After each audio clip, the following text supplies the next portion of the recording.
What's up, everybody? Noah Kaser back here, and I have a great friend here today. Jason, how are you doing today, sir? Oh, good, thank you. Just hanging. Oh, shoot, did I lose you? Oh, did the connection go? Maybe. That's okay. We're just gonna go. Okay, so this is a film director who just had a film premiere on the Hallmark Channel this past Friday, I believe. Friday or Saturday. Where Are You, Christmas? Oh, actually, you know what? I didn't direct that. Oh no, Letterboxd lied then. Yeah. It's because Christmas is in all the titles. Once in a while, there is some confusion. So, what I have coming up is actually it premieres today, which is Miss Christmas Comes to Town. Mm-hmm. So yeah, this year I usually average about 2 Hallmark movies a year. So Miss Christmas Comes to Town premieres tonight, and then on the 16th I have A World Record Christmas that premieres. And in between those, I have some other rom-coms I've directed, but they won't be coming out till next year. So let's talk about the Miss Christmas one first. Sure. Can you tell us what that film is all about, and what was your experience with the lovely Barbara Niven and all the other cast that we know and love? Well, it's about a home shopping network host played by Barbara who has a terminal illness and decides to go on the road in a big giant tour bus, hitting multiple towns and basically sharing goodwill and bringing hope, knowing that in a lot of these small towns, there's a whole lot of anxiety leading up to Christmas. And she has an assistant, Erica Durrance, who doesn't know about the terminal illness. And also we have a nurse who's also helping along, and he's played by Brennan Elliott. So I basically have these 3 Hallmark leads, all veterans, all fantastic with a ton of Hallmark credits, all stuck together on a tour bus, which funny enough, I had to shoot it in June, but it literally takes place in a big winter wonderland. So lots of visual effects and cheats and matte paintings, and it's hard doing a road movie that's during winter, but you got to shoot it in the summer. Mm-hmm. Yeah, very happy with it though. It's very heartfelt. So, what was the hardest thing with this film that you haven't had to do with these other films? Is it going to be that this one is going to make everybody cry, where your film from a couple years ago called My Christmas Family Tree is so loved by everybody that it touched everybody's hearts and made them bawl their eyes out? Is this film going to do the same thing? I think it will. I think it's a very heartfelt ending. It's funny because as a director, I'm in some ways like a director for hire when I do these movies. And as you know, with Hallmark, it can be an emotional roller coaster, but it usually doesn't veer off into too much reality per se of say if someone has a terminal illness. You usually don't see someone bawling their eyes out in a Hallmark movie. Yeah, they tear up a little bit, but they kind of like, I find the style of these is to actually pull back a little bit on that. Barbara Niven, I thought in playing within the Hallmark sandbox gave a very brave performance. And, we had a moment where she's, it's fascinating stuff. She was we had a hospital scene. She had just passed out. She's surrounded by loved ones, and being a brave actor, she wanted to play it without any makeup. She wanted to be completely bare bones and just really, and she's a beautiful, like inside and out. She's one of the nicest people I've worked with. And she was willing to do that. As we know, Hallmark movies usually have the absolutely perfect hair. It's a thing. Yeah. When we're on set, if a hair is out of place, we usually have to run in the hair department quickly to fix that. Yeah. So again, it was interesting with this one, Miss Christmas Comes to Town, having Barbara just really willing to just go for it, which I thought was a wonderful scene, and I'm really glad we pushed to film that scene in the way that she had wanted as well. and to give that character justice. This film is going to be amazing. This trailer looked really, really good. I love all 3 stars. And, well, we are friends. So, of course, I'm like, I have to support this film. And I got to get this film out there. But we have another one with the lovely Nikki DeLoach called A World Record Christmas. Could you tell us a little bit what that one is and how was it working with her? She's a legend. She's done what, 75,000 of them?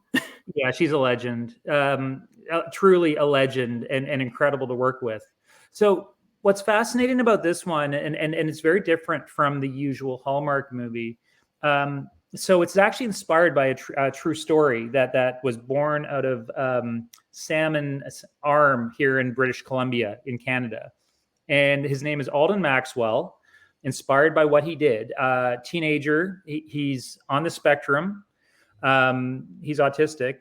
And his superpower is that he can basically have incredible like hawk-like skills and balance skills. So he balanced on one single Jenga block, 1,400 Jenga blocks. And he actually broke the Guinness World Record twice. So the story is incredible, and Alden is amazing. So what happened was that a local producer, Antonio Cupo, loved the story. Of course, being Hallmark, decided to base it during Christmas. Yeah. And we actually had the Guinness World Records come on board officially to support it. And it has themes of a family dealing with a teenager on the spectrum. Nikki DeLoach had a lot of experience with this as well and brought a lot of that to it. But it's not like the usual rom-com because it's the Nikki plays a part with her and her husband where they're actually pretty exhausted. So when they talk about going on a date, it's not like the woohoo, like it's not all like, flowers and fantastic. And it's like, no, they're sitting on the couch. They're totally exhausted from the day. And, we have these moments that are just very real and very honest, very different from anything you will see in a Hallmark movie. It's almost like, do we have the energy to go on a date together? It's one of those because there is a lot of work involved. Nikki, I found, much like working with Barbara as well and Erica Durance, they're all veterans. So the process is more for me like a partner in crime approach. It's very, very collaborative working with actors at that level. So I find when we work on the scene, we block it out, we get into the dialogue. I find the dialogue evolves because they have a lot to contribute. And I think that's also, for me, both movies, there's an extra layer of honesty to it that kind of comes out of it because their goals, these actors at that level, they want to elevate it. And they're always looking at ways on, literally, we have these conversations when I'm directing these scenes and they're fully contributing. How can we make these scenes even better than what's on the page? So it's, I'm totally excited by both of them.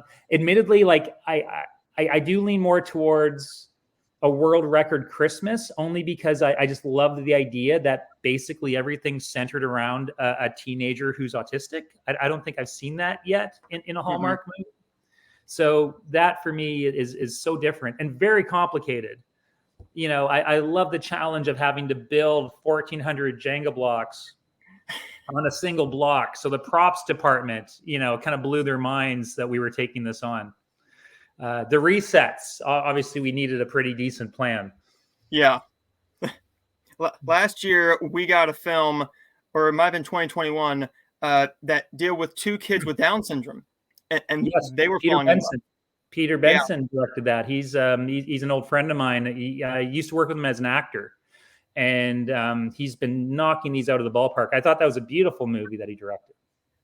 I love all the films. It used to be boy meets girl, girl hates guy, and they fall in love. Now we are evolving with an actual plot line and actual characters and good storylines compared to, hey, this guy is a royal guy. He's a prince, and she's going to do all the catering for his ball. He sees her, he falls in love. There's your story. now we are getting these true stories, these based on true stories, and we are getting the same stories, but they are evolving with all these different things that no other channel was going to do. We now have all these gay stories and black actors and all these different things I never thought we would see, and everybody loves these now. Mm-hmm. So what I wanted to ask you is, being a Hallmark lover, Yes, what are your thoughts on Great American Family? Since you did have a film come out on there, and I know they bought it. they What is your did. thought on them? I got to think back to the one. It may have been, and again, I've done a few with Christmas tree in the title. It may have been my favorite Christmas tree. Yes. Yes, and I love the movie. We shot it up in Kelowna. Giles, who I love the guy. He was the male lead, and it was beautifully shot because we had actual snow. We shot it in January actually, and the support in some of these small towns in BC are fantastic. Where like entire neighborhoods will keep up their Christmas lights, knowing that this is where we're going to shoot in January. So Yes. just the support and love is amazing. Love the movie, love the process. Found out afterwards that it's sold to Great American Family, which I'm personally not a fan of that network, based on some of their mandates. Some that are they talk about openly, some maybe they don't as much. It's sort of like some people call it almost like the safe Hallmark. Mm-hmm. So I find it's more whitewashed. Their mandate towards gay relationships is something that they shy away from. Myself, I'm all about inclusivity. The last movie I produced, When Time Got Louder, was about an LGBTQ girl coming out while dealing with her brother who's on the spectrum. He's nonverbal, and that was an indie feature that we took to festivals. And Mm-hmm. I'm very tied into the LGBTQ community. So yeah, so that's my stance on it. I think it's unfortunate that GAC has this sort of mandate, and I hope they will evolve. Yeah. I know they feel like they're stuck, but I don't think their idea of what safe is. It's just not in keeping, I think, with where we're at as a society and what we're and we continue to evolve. Mm-hmm. But they do have again, like as creatives, I know actors that they make the decision to work on them because they also got to feed their families, and we all go into these wanting to tell the best stories. It sometimes we don't have control over where it's actually going to sell. That's the other thing. And I would love to say I love all the channels. No hate towards anybody. No hate towards anybody, but hey, I had to bring that up because I know many people who don't like that channel for that reason. And I just had to ask someone who makes these films and has had one sold to them what they thought about that. Yeah, we discuss it. It comes up very often within the film industry in Vancouver with the GAC movies compared to Hallmark, and I find behind the scenes that again, much like myself and other directors that choose not to direct those movies, actors are in the exact same boat where they decide that they got to make a choice, and as creatives, for the most part, unless you just really need the money.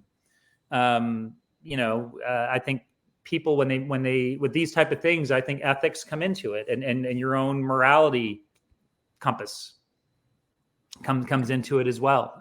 But I totally understand when some of these actors and directors choose to make those movies. Like it is a paycheck, and they get to show off their talent and they get to be creative, and that's ultimately what we all want to do. So it's I think that conversation is ongoing. No, I think it's a lot of people are still discussing that one. So we know we have the dreaded SAG strike now. Yes. Have you had anything canceled or anything really canceled with that? It was a little scary making Miss Christmas Comes to Town because we knew the strike was coming up. Mm-hmm. And we actually had a rush on. So the producer, Kim Arnott, one that I was directing, and one that Troy Scott was directing. I can't think of the title offhand. But the day that we finished the movie, the next day in the same location, the other movie was starting, because everybody had this huge like fear that the strike was going to happen midway through a show. Mm-hmm. We got mine done. We got Troy's movie done. We were all scared that when the strike would hit, that we wouldn't be able to do ADR, automatic dialogue replacement. Yeah.